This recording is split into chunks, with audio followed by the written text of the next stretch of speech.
पहले भी GDP growth आज से जो जीडीपी ग्रोथ है उससे डबल होती थी, पर जब शीला जी मुख्यमंत्री थी और देश में यूपीए का शासन था, उस समय हम लोगों को यहां मास्क पहन के क्यों नहीं बैठना पड़ता था? उस समय हमें फर्जी थैंक यू बोलने की जरूरत क्यों नहीं पड़ती थी?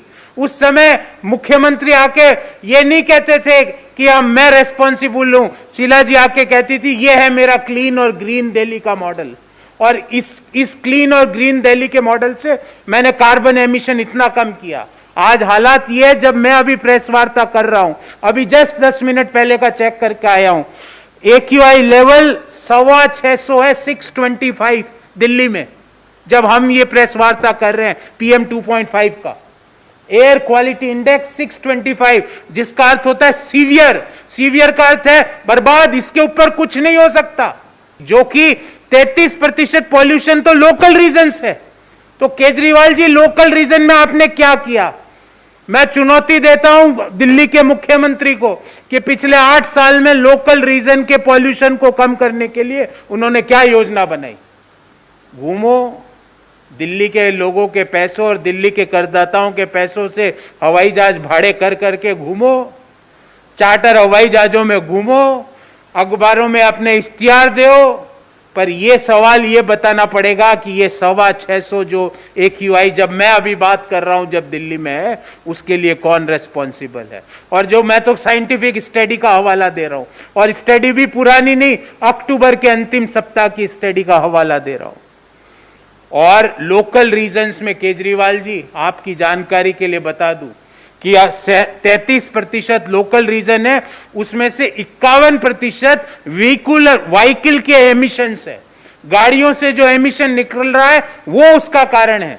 केजरीवाल जी, पिछले 8 साल में आपने सार्वजनिक ट्रांसपोर्ट व्यवस्था में क्या सुधार किया? केजरीवाल जी, पिछले 8 सालों में आपने व्हीकल्स के मूवमेंट की गति को बढ़ाने के लिए क्या उपाय करे? दिल्ली में एवरेज स्पीड जो व्हीकल है वो प्रति वर्ष कम हो रहा है, ये भी इस स्टडी के हवाले से ही बोल रहा हूं, जिसके कारण NO2 नाइट्रोजन ऑक्साइड का जो एमिशन है वो प्रति वर्ष बढ़ता जा रहा है, और पीक टाइम में वो लगभग 80 तक पहुंच जाता है। जो जहर नहीं है, जो जीवन के लिए मृत्यु दे सकता है, उसी समय वो एमिशन पहुंच जाता है। और ये जो नो रेस्पॉन्सिबिलिटी का जो आपका जो तमगा है ना, दिल्ली के मुख्यमंत्री ने पॉल्यूशन का पंजाब पे दे दिया कि भाई इनको 6 महीने ही हुए, इनके कारण सारा पॉल्यूशन हो रहा है। पुनः सवाल में हमारे दो ही है कि केजरीवाल इस्तीफा दें इमीडिएटली, क्योंकि उन्होंने अपनी इररेस्पॉन्सिबिलिटी इन पॉल्यूशन मैनेजमेंट मानी है, और दिल्ली वासियों से माफी मांगे। और दूसरे, जो अप्रवासी प्रधानमंत्री और अप्रवासी जो नए मुख्यमंत्री उनकी पार्टी के बनेंगे, उनके लिए मैं ये कहता हूं कि दोनों मिलके दिल्ली को अगले 10 दिन में AQI लेवल कैसे और बेटर होगा उसकी कार्य योजना बताए। क्योंकि एक्सपर्ट्स का मानना है कि ये 625 जब हम बात कर रहे हैं PM 2.5 का AQI है, ये आगे आने वाले दिनों में और ज़्यादा डेटेरियोरेट हो सकता है। तो इसकी क्या योजना है?